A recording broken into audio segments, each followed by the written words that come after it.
Howdy, Space Rangers, Captain Phoenix here.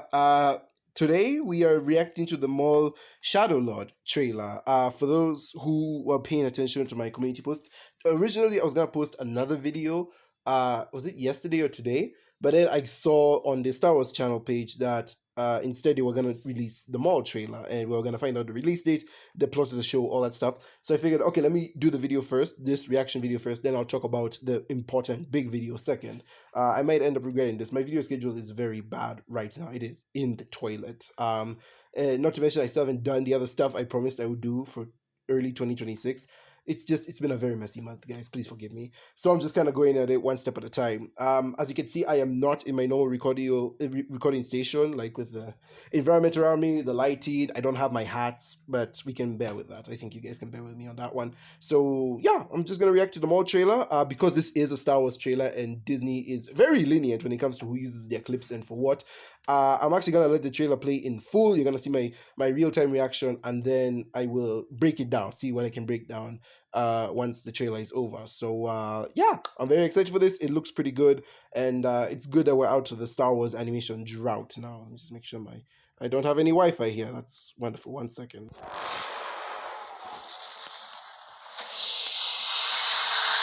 Times have changed. I will show you the galaxy for what it truly is. See things from a new perspective. Is this what our future? What it truly is. See things from a new perspective. Okay, so it's very much Clone Wars animation. That would be a bit more stylized. Always running.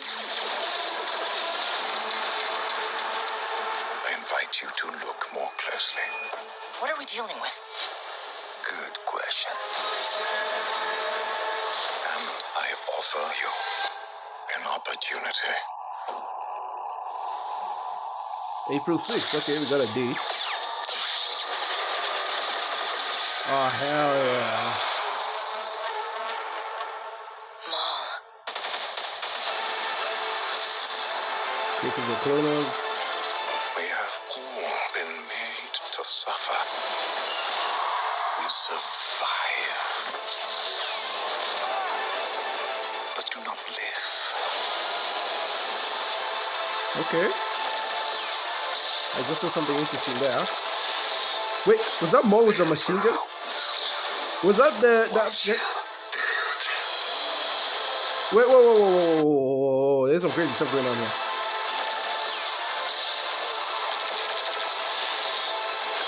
The Emperor wants you dead. Chains can be broken. Hang on! And empires can be shattered.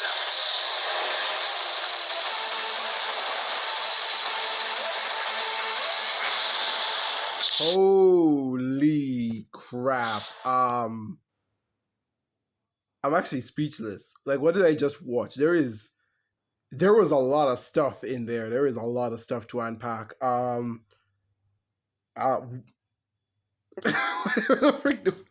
the frick do I even start? Okay. I guess let me start with the animation because it is very interesting.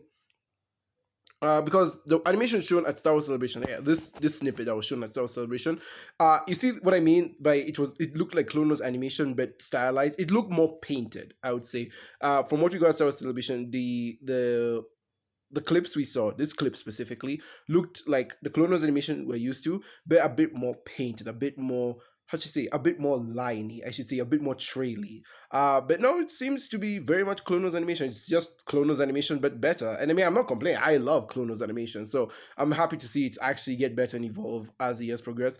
Maul's design looks a bit strange. Let me just see if I can find it.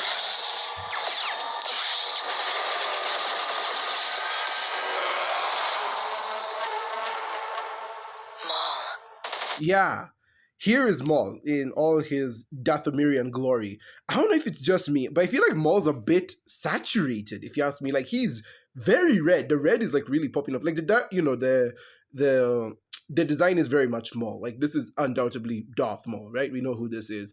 But I don't know, something seems a bit off about him. I don't know if it's because I think it's the coloring. To me, it's definitely the coloring. He looks way more red than I remember him in like past projects like Clone Wars and Rebels. So I don't know what's up with that. I mean, I could probably just do like a cross-reference image if I feel like it. I have enough Wi-Fi here, I guess. Let me just see if I can do a cross-reference image. Darth Maul Clone Wars Season 7. Yeah, you see, like his red is not as vibrant here. You know?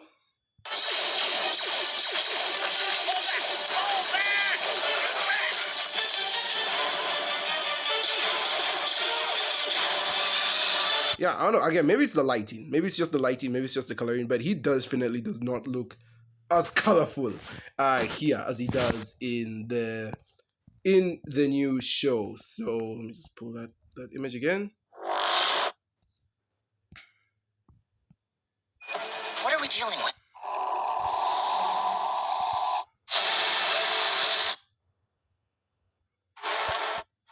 Maul. Yep. So I don't know. Something about him seems slightly off. Again, it could be the coloring or it could just be the lighting. That's just something I drew up on. Another thing I wanted to bring attention to is the other main character in this series, it seems, and that is the Twi'lek. This Twi'lek. Let me see if I can get her.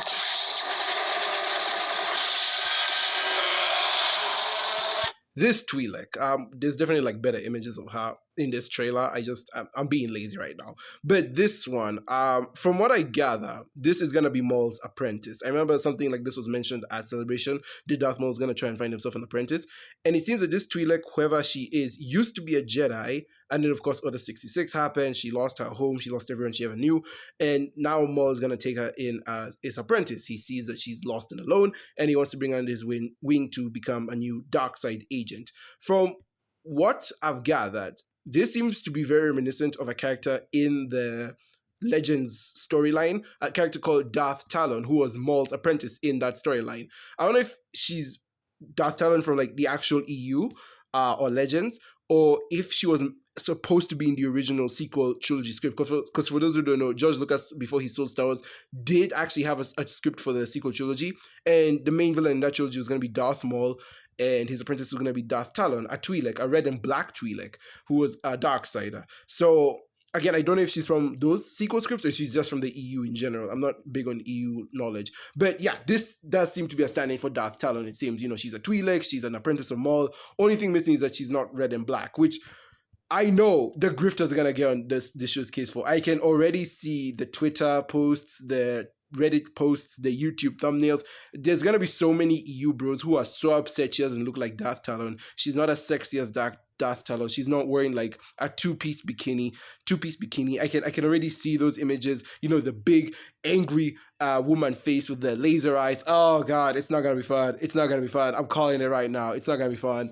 But aside from that, it seems that she's the other main character, the deuteragonist, if we're gonna go there, and she's gonna be helping Maul on his quest to, like, I don't know, form a crime syndicate. We do know that Maul does run Crimson Dawn as a solo Star Wars story. I did kind of bring this up in my Star Wars 2026 video, that I do wonder if this show will show us Maul losing Crimson Dawn, like we're gonna see him fall from grace and lose Crimson Dawn, and that will kind of pave the way for Solo. Or at the very least, we'll see this show. We'll have like two sides of the show. Season 1 will definitely take place pre-Solo, and then maybe season 2 or 3 takes place post-Solo. There's definitely gonna be a bit of a time skip in here if this show is gonna be long running, and we're gonna see the fall of Maul and losing Crimson Dawn, and then we see where he ends up in Rebels.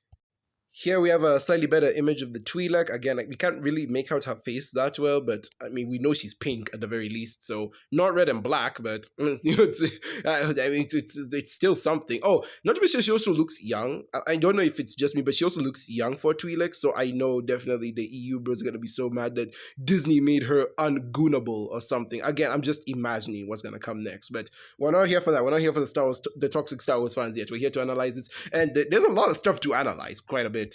Oh yeah, before we continue, I didn't want to mention the release date is April 6th, so the show is just almost 3 months away from release. I'm actually surprised because I was expecting a late February, early March release, so this is a bit later than I was expecting, and this is gonna be our first Star Wars project of the year. If you keep count, this is gonna be our first Star Wars project since Visions, which came out in October, and our first canon show since Andor, which ended in May. So it's actually gonna be almost a full year since the last canon Star Wars show.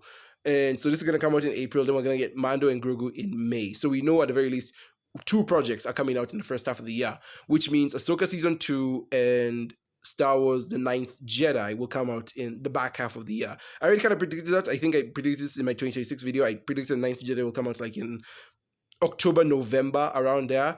And that leaves room for Ahsoka to come out in that August to October window if we're making predictions here. So yeah, okay, so I guess we'll get Maul in April and Mando in May. I'm really hoping this show is good because I said there's like a lot of stuff to dig into here.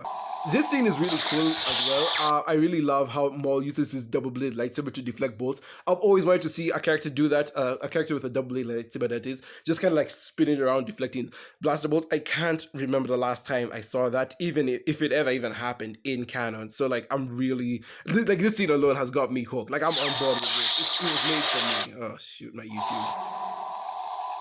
Like I'm on board. Yeah, look at that. Oh.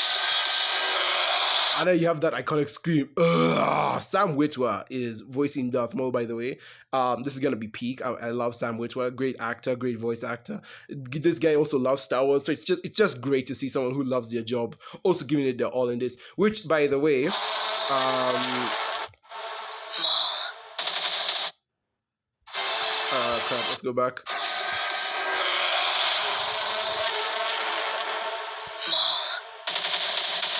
Yep, which by the way, this show is also made by Dave Filoni, because for those who don't know, The Clone Wars was made by Dave Filoni, George Lucas, and a couple other people. So yeah, I will talk about Dave in my next video as well, Dave Filoni being the new president of Star Wars. It's very clear he made the show before he got his promotion, so I do wonder if this is like his swan song when it comes to animated shows. Like he's never gonna do an animated show after this, and he basically was thinking to himself, okay, well, if I'm not gonna be working on these shows myself going forward, which show, which type of project do I want to be my final one outside of like maybe Ahsoka, which we know he can have time to do his own projects because James Gunn is proving that James Gunn is president of DC and he is doing his own projects at DC. He's done Superman, he's done Peacemaker, he's doing Man of Tomorrow. So it's possible that Dave Filoni can also find time to do his own projects.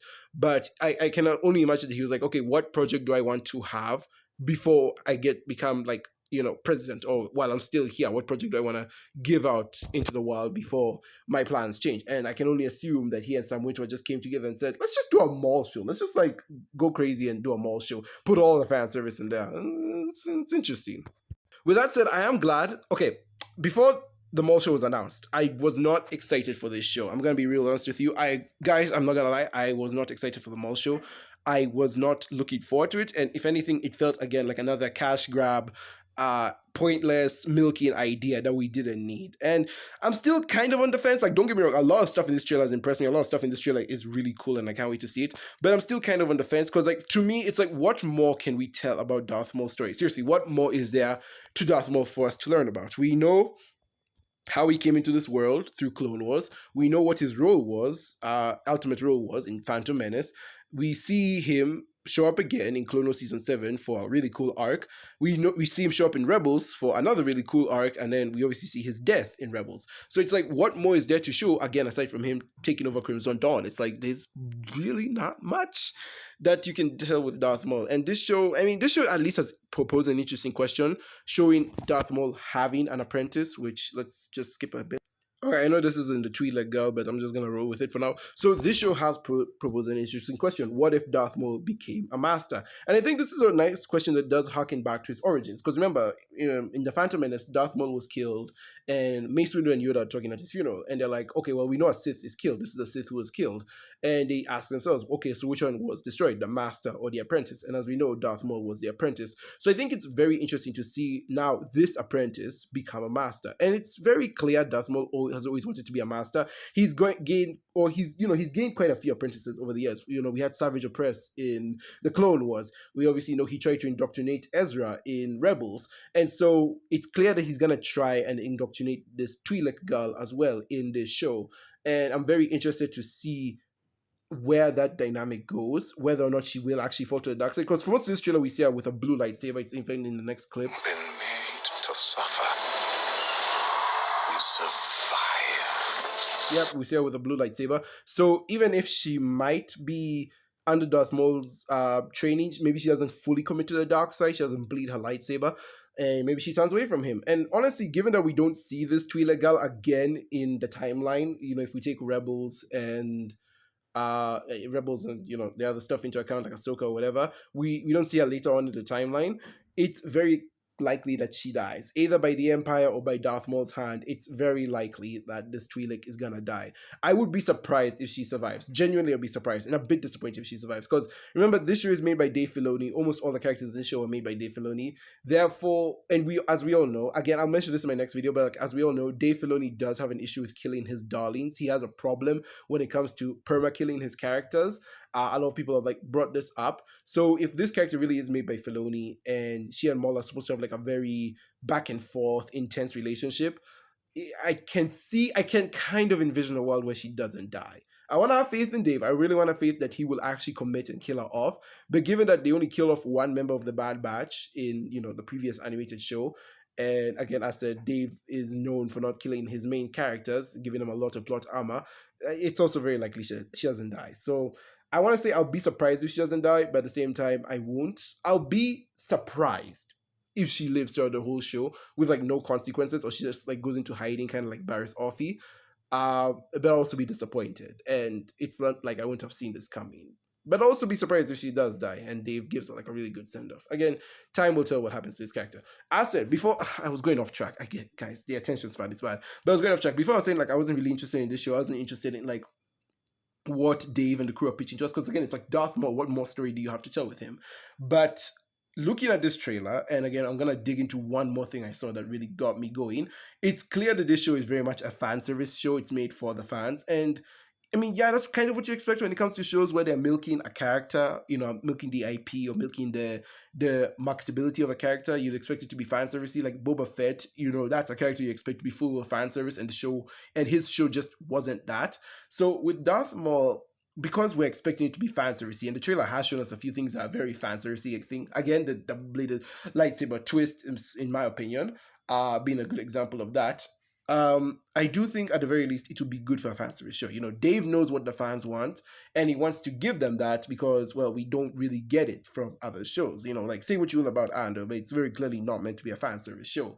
And so, we have Skeleton Crew, which is, focused on characters and events the audience generally doesn't care about. Again, I like Skeleton Crew, but it's not really a premise much, diehard Star Wars fans will care about. So this is one of the more, I think, some fans will care about. Maybe not the most diehard Star Wars fans, but definitely some very strong Star Wars fans will like this show. I mean, we all know a certain big Star Wars channel is just gonna gawk and at all the cameos, and then 2 months after the show ends, he'll be like, "Oh, I actually hated this show. The cameo sucked in this show." You all know who I'm talking about. Yeah, but there's one more thing I want to draw attention to, and this really caught my attention and just has me on board. Here we go. Okay, so first, this is another one I found interesting. This looks like a Trandoshan, if I'm not wrong. For those who know, the Trandoshans are the reptilian, lizardy, crocodile type aliens. Think Bosk, the bounty hunter, or Sid, the lady from the bar who gave the Bad Batch missions to go on. Those are Trandoshans. So it looks like there's a force-sensitive Trandoshan here. Where are they? Here we go. Yeah, this guy, the guy in the hood. That's very clearly a Trandoshan, if I'm not wrong. They have the green skin, the scaliness. This looks like a Trandoshan. So it seems that they have the Force as well. Who knows? I don't know who they are. We don't know if they're a light sider or a dark sider. That's up to the show to tell us, but I figure that's interesting to point out. And then the next thing I wanted to show, where is it? Here we go. Yeah, okay, first of all, I need to call attention to this image. Is this true? Chat, is this real? Chat, is it real? Okay, so we see Darth Maul fighting in a hallway. I'm glad to see this. Another hallway scene. When there's a hallway scene in Star Wars, it's always good. Mandalorian used hallway scenes. Clone Wars Season 7 used hallway scenes. these things are always bangers. Rogue One was the first one to introduce, so always saying it's a banger. I'm looking for there's a specific clip I'm looking for. This one.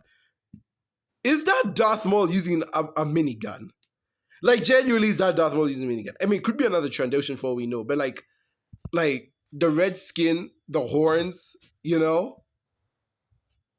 I'm trying to like get a good image of it.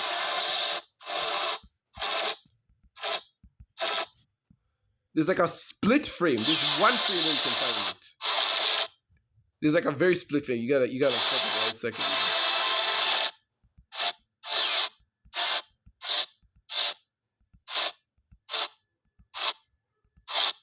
Yep, okay. Now we have a better look at them.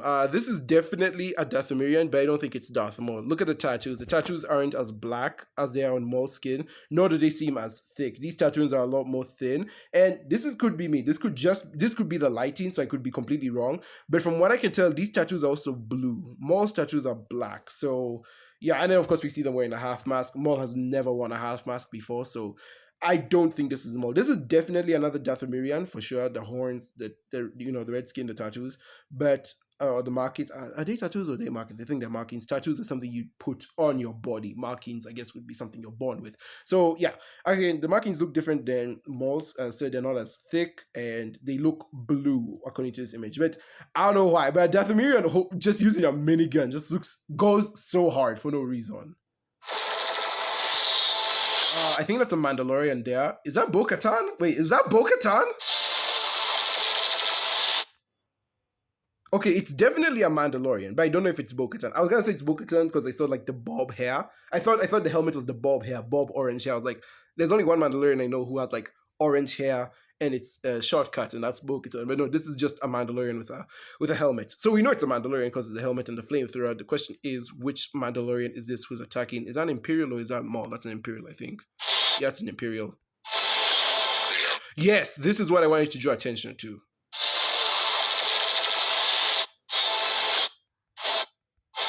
So this, for those who don't know, is apparently the first brother. I don't know if it's specifically the first brother or the sixth brother. There's a lot of discrepancy as to who this character is, mainly based on different lore facts we have. For those who don't know, a couple of years ago, actually not a couple of years ago, almost 10 years ago, a book about Ahsoka was released. It was called Ahsoka, and it was a book kind of documenting her life after Order 66. And that book details how she gets her white lightsabers, and she gets them after killing an Inquisitor. This Inquisitor in the book is known as the Sixth Brother, and so as far as we know, at the time, this was the only Inquisitor Ahsoka had killed, and she took his lightsabers, made them white, and then put them into her lightsaber. His kyber crystals made them white. His lightsaber kyber crystals made them white and put them into her lightsaber, and that's how she got her white lightsabers.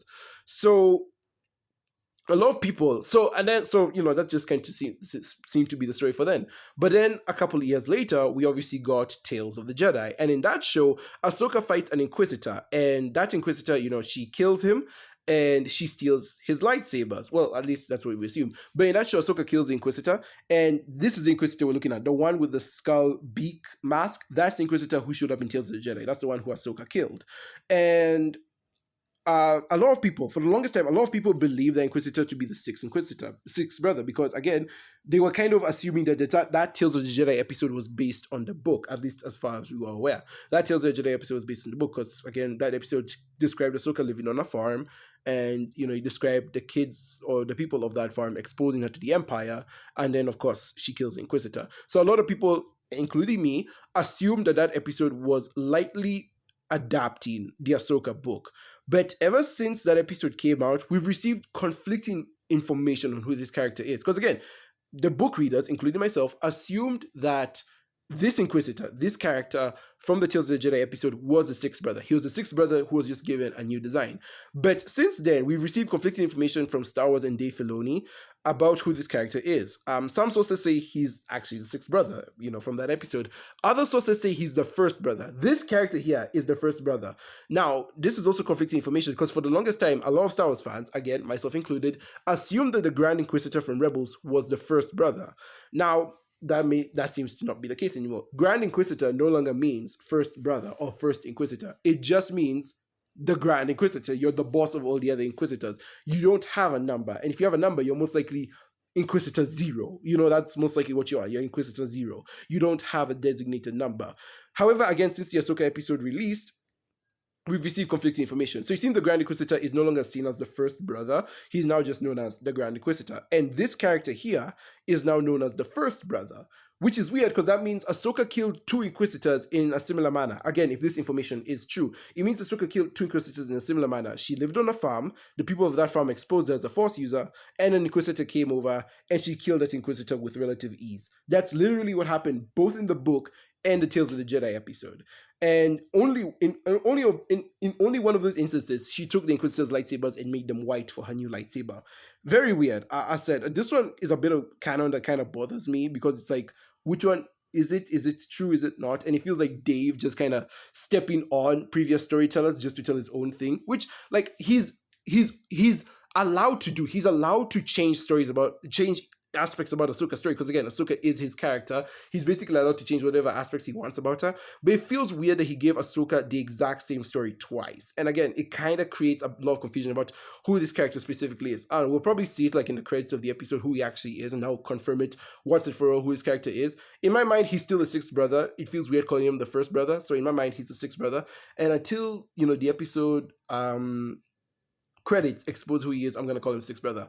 The other guy is now less chunky to know about. That is Marok from the Ahsoka show. Now, it's weird that these 2 Inquisitors show up in this show because it's very clear that Dave is trying to do, I don't want to say damage control, but it's clear he's trying to do a lot of retroactive world building and storytelling for Ahsoka. Because in Ahsoka, a lot of stuff got introduced. Ahsoka, we got to see Morgan Elsbeth, who, yes, she was technically introduced in The Mandalorian Season 2, but she's kind of the main villain for Ahsoka Season 1. So we got to meet Morgan Elsbeth, and in that show, we also got to meet Marok, and it was revealed in that show that Marok is actually like, he's not a real person or alien in a suit. He's actually a ghost in a suit. The suit is possessed by whoever Marok's past life was, or at least it was possessed by some very skilled warrior. That's all we know. The skilled warrior could be Marok, or it could be someone else that the Night Sisters took. It could be the soul of someone else the Night Sisters took and had that soul possess the armor. All we know is that in the Ahsoka show, Marok's armor was empty. There was no person in the armor. It was possessed.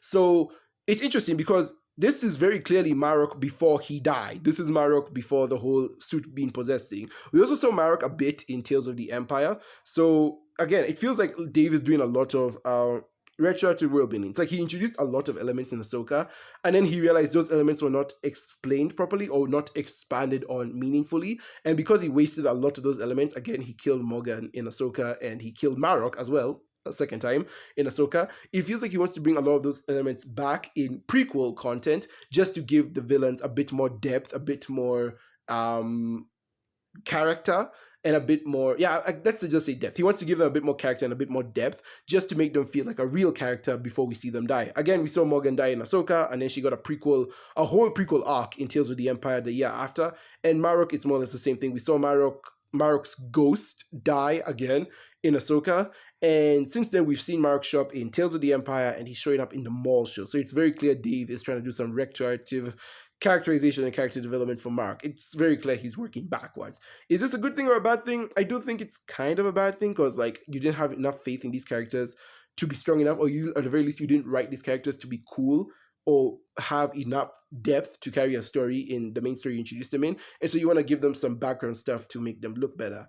Is it the worst thing in the world? No, I think it's genuinely cool that he actually did have plans for these characters and that he wanted to work backwards with them. It just feels weird that it does look like he's doing damage control. I don't think that was the intent, but it very much looks like he's doing damage control. And I have a lot of thoughts about that. So yeah, it's very weird he's using these 2 Inquisitors instead of the other Inquisitors we could have utilized, because there are like a bunch of other Inquisitors we could have used, like, okay, second sister was used in the game. They can't release her because she died in the game. Third sister was used in the Kenobi show. We still have fourth sister. Oh, no, wait, they used fourth sister in the Tales of the Empire stuff. Never mind. Fifth brother showed up in the Obi-Wan show. He's not been used too much, but he was used in Rebels.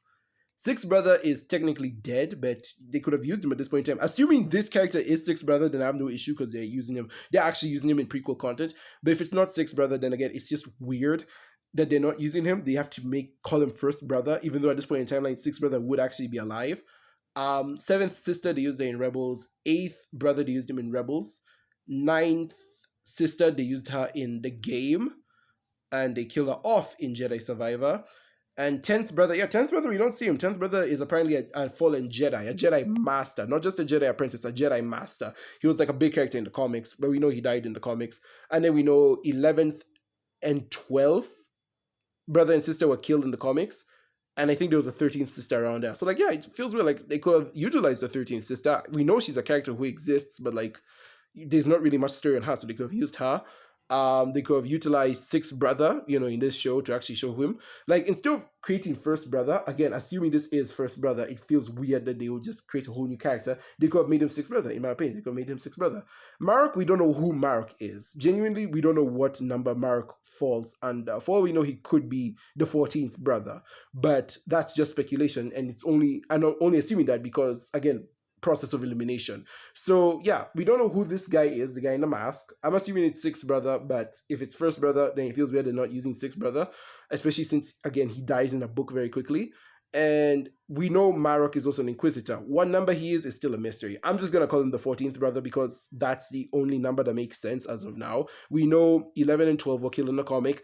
13th sister kind of exists, but I don't think she's shown up in anything big canon related. So, by all intents and purposes, Marok makes sense as like the 14th or 15th brother, assuming I missed one Inquisitor. So, yeah. Anyway, as I was saying, it's really cool that we actually do get to see. I went into depth for no reason. Backing up a bit, I think it's really cool that we get to see the Inquisitors in this show. I think it's cool that Maul is going to fight the Inquisitors. We're going to get to see a lot of cool fight scenes, especially with these two characters who we know they're not going to die. We know at the very least, this guy, first/sixth brother, isn't gonna die because Ahsoka needs to kill him.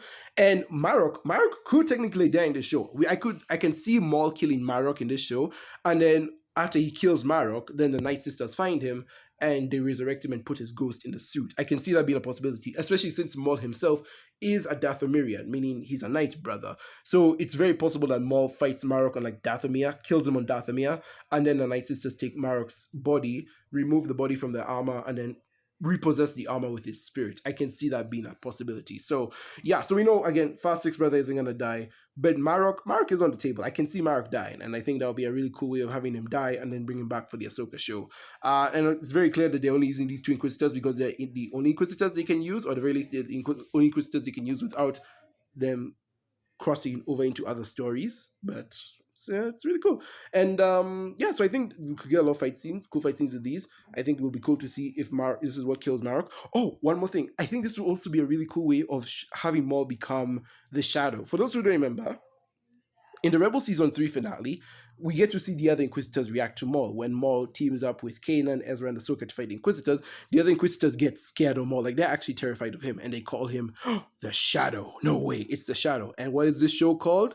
Shadow Lord. So I think, this is my prediction, I think Maul is definitely going to beat these Inquisitors. I think that should go without saying. Maul is going to beat these Inquisitors, but he's going to beat them so hard that he makes the entire Imperial Jedi hunting faction terrified of him, and they call him the Shadow from then on out. And then of course they'll probably meet in Rebels with new Inquisitors, but Maul's gonna beat the Inquisitors back so hard they literally give him the nickname the Shadow, which he obviously goes on to use in Rebels, and it's why they fear him so much. And it makes sense that the Inquisitors are going after him and why Palpatine wants him dead, because Palpatine doesn't want Maul alive. Maul is a loose thread Palpatine wants to get rid of, so it makes sense that he would send as many Inquisitors as possible to go and kill Maul and have that be done with. But of course, Maul would beat back these new guys because these new guys are not Sith. They are Sith pretenders. They're just dark side associates. Maul, on the other hand, was born and raised to be a Sith. And so we get to see what a real Sith can do against fake Sith or just darksiders. And he beats them back. They go crying back to Palpatine, and that just makes Palpatine like super mad. Obviously, we can't have a fight between him and Darth Vader, but like it would be hella cool if something akin to that happened. Again, I'm going into full fan fiction territory, but that is, I think it would be really cool if Maul gains his nickname, the Shadow, just because of how terrifying he is even to the Empire. The Emperor. Yeah, Maro. Chains can be broken. Hang on! Oh, I think we saw a good shot of the Phoenix there. The Emperor. Yeah, so we're gonna see Marok and Maul fighting on a train, it seems.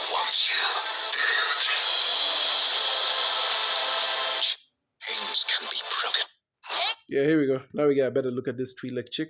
So this is what she looks like. This is probably going to be Maul's new apprentice. I don't think she's going to be an enemy of Maul's. I think these two are going to team up. So, yeah.